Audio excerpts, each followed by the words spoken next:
విజయవాడలోని ప్రముఖ హోటల్స్, రెస్టారెంట్లు, బేకరీల్లో ఫుడ్ సేఫ్టీ అధికారులు తనిఖీలు నిర్వహించారు.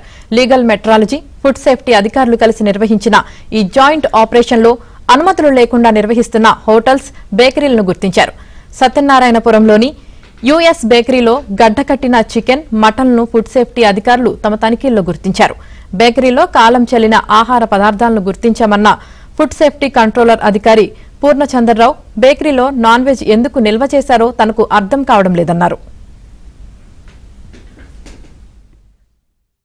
హోటల్స్, రెస్టారెంట్లు, తర్వాత మండీ పాయింట్స్, బిర్యానీ పాయింట్లు, బేకరీ కార్ఖానాలు, స్వీట్ షాప్ కార్ఖానాలు తనిఖీ చేస్తూ ఉన్నారు. దానిలో భాగంగానే సత్యనారాయణపురంలో ఉన్న యుఎస్ బేకరీని తనిఖీ చేసాం. చాలా ఆశ్చర్యకరమైన విషయాలు బయటకు వచ్చినాయి. వాళ్ళు లైసెన్స్ లేకుండా వ్యాపారం చేస్తున్నారు. ఫ్రిడ్జ్లో ఏంటంటే ఎప్పుడెప్పుడో తయారు చేసినాయి, అన్హైజీనిక్ కండిషన్. ఆ ఫ్రిడ్జ్ కూడా అన్హైజీనిక్ కండిషన్లో ఉంది. సుమారు 100 కేజీలు మొత్తం స్టైల్ అయిన బేకరీ ప్రొడక్ట్స్ ఉన్నాయి. అన్పర్మిటెడ్ కలర్స్తో తయారు చేశారు.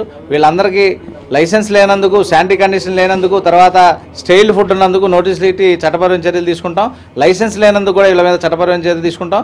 శాంపిల్స్ కలెక్ట్ చేస్తామని ఎనాలిసిస్ పంపించి ఎనాలిసిస్ రిపోర్ట్ వచ్చిన తర్వాత వీళ్ళందరి మీద క్రిమినల్ చర్యలు తీసుకోవడం జరుగుతుంది.